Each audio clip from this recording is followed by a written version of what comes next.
7th graders, welcome back from spring break and welcome to your first full week of e-learning. Today we're going to start Bend 1 Session 1 of our historical fiction unit. So we're going to start with a little read aloud of the book Patrol. Planner reminders, continue your audiobook. You'll have your first journal prompt today that will be in the mini lesson.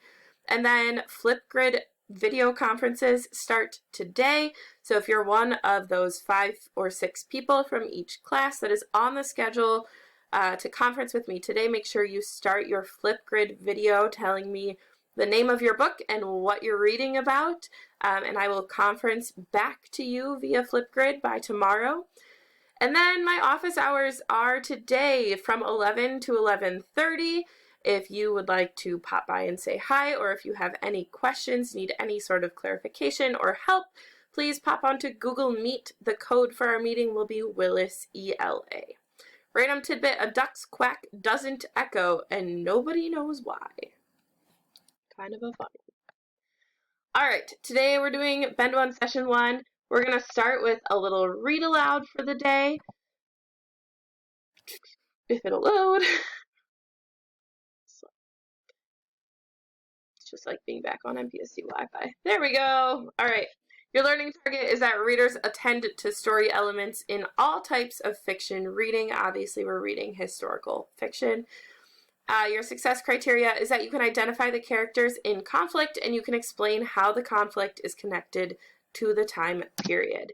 So today we're going to be reading this short story. It's called Patrol. And I want you to be paying attention to these 2 details. 1, what kind of person is the main character? And 2, what's going on? Usually in historical fiction, there's some sort of conflict that's occurring. Oftentimes it's war. There's some kind of disagreement between people. So I want you to really be paying attention to what is the conflict in the story, and then what kind of person is the main character? What are they doing, right? Normally the main characters in historical fiction books are people that we see as heroes of some sort. And as you're reading your book club books, one thing I want you to take note of is kind of like who your character is. Are they an adult? Are they a kid? What are they doing? What's their role in the story? Because I think that you'll find that teenagers and young adults just like you are just as courageous as adults in these novels. We're going to read through Patrol. I'll have the book here, and I also have the words on the screen for you to follow along. All right. So this is Patrol by Walter Dean Myers. The land of my enemy has wide valleys, mountains that stretch along the far horizon, rushing brown rivers, and thick green forests. My squad of 9 men are in the forest. Above me, birds twitter nervously in the treetops. Insects and small animals scurry through the underbrush, trying to avoid the crush of my combat boots. The squad leader raises his hand. We stop. The sound of my breath is soft in the morning air. Somewhere in the forest, hidden in the shadows, is the enemy. He knows I have come to kill him. He waits for me. So 3 things I want you to take note of right away. 1, he's a soldier, deep in enemy territory. 2, he's with a squad, but he's still quite afraid. And 3, we think he's waiting for an ambush. We can infer that he's waiting for someone to come out and attack. 1, because they're in war, and 2, because of the quote, somewhere in the forest is the enemy. So we know someone's waiting for him to come attack. We're going to read on. The squad leader signals and the patrol moves out again. The brush thickens as we head toward our target. The fog, which rolls slowly at the edge of the forest, is beginning to clear. I lift my rifle and begin to rub the palm of my hand slowly along its wooden stock. The weather is hot, but the sweat that runs down my back feels cold. Shots! A firefight! I dive to the ground. My heart beats faster. Bullets sing and whine over my head. I empty my clip into the trees, the bushes. In reply, the bark flies from the tree near my head. I think I see the enemy. I reload and shoot again. It's only a shadow, but I do not stop shooting. In war, shadows are enemies too. Suddenly, there is silence. We are afraid to move. We are more afraid not to move. I hear the sounds of birds again. I wonder if they speak of us from the high branches. I wonder if what they see makes them sad. I am so afraid. I want the enemy to be more afraid. I want him to tremble more than I tremble. The radio crackles in my hands as I call for bombs. Crouched against a tree older than my grandfather, I imagine the enemy crouching against a tree older than his grandfather. We wait. We wait. Images of those I love come to mind. Still, we wait. Then we are startled by the sound of planes.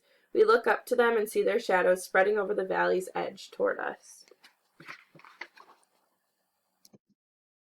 They pass us and do their work. The bombs explode, rumbling like thunder at a distance that is never distant enough. My body shakes. I tell myself that I will not die on this bright day. Against the horizon, columns of blue-gray smoke rise. 2 clicks away, there are flashes of gunfire. 2 clicks is the distance of my enemy. So, readers, what I want you to pay attention to is what kind of person is the main character here? What are their traits based on the text? And then what is going on? What's the historical conflict? What role does the protagonist play in this? So in the book Patrol, what kind of person is the main character? He's a soldier, right? We could infer that he's scared because he's talking about the bombs and all the different things that are happening and that he's waiting for an ambush. And I think most people in that situation would be kind of terrified. Then what's going on? Clearly, it's a war. Patrol takes place during the Vietnam War. So that's kind of the historical conflict. What role does the protagonist play in it? He is a soldier, right? He's fighting. So I really want you, when you go on your own today and listen to your own audiobook, to be paying attention to these things. And that's your journal prompt for today. What's going on in your novel? What's the historical context? What's the role of the protagonist or the main character? What role do they play in what's going on? And then what kind of person is your main character? You'll find this out. You'll be able to infer this through small details like actions, dialogue, thoughts, and feelings. And I want you to jot down some page numbers and text evidence for that as well.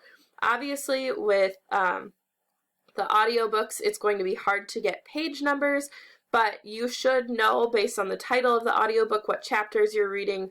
So even just jot down the chapters or maybe timestamp like when that text evidence occurs, okay? All right, that was a lot. I want you to make sure you're doing all these things today and keeping good track of things. You don't have to write complete sentences. You can literally just bullet point this in your journal or on a Google Doc. And like I said, if you're keeping your journal on a Google Doc, please make sure that you share it with me because I will be checking in. If you are doing it on a journal, or in a journal, please try to do that online instead if that's okay with you, just so that I can continue to check in since we're not entirely sure how long we're going to be out of school. That would be super helpful. So today, complete your first journal entry for your historical fiction journal for the book you're reading, and then just keep on reading. You totally got this. We're at about 8 minutes for the mini lesson, so spend, 15 minutes listening to your audiobook and 5 minutes journaling. 7th graders, you got this. I'm so proud of you, and I love you all so much. Remember, office hours today from 11 to 11:30 on Google Meet, Willis ELA. And if you need anything, email me, hop on Google Meet, send me a Flipgrid, send me an email, whatever. You got this. I believe in you. Welcome back. I'm so glad to be learning with you again.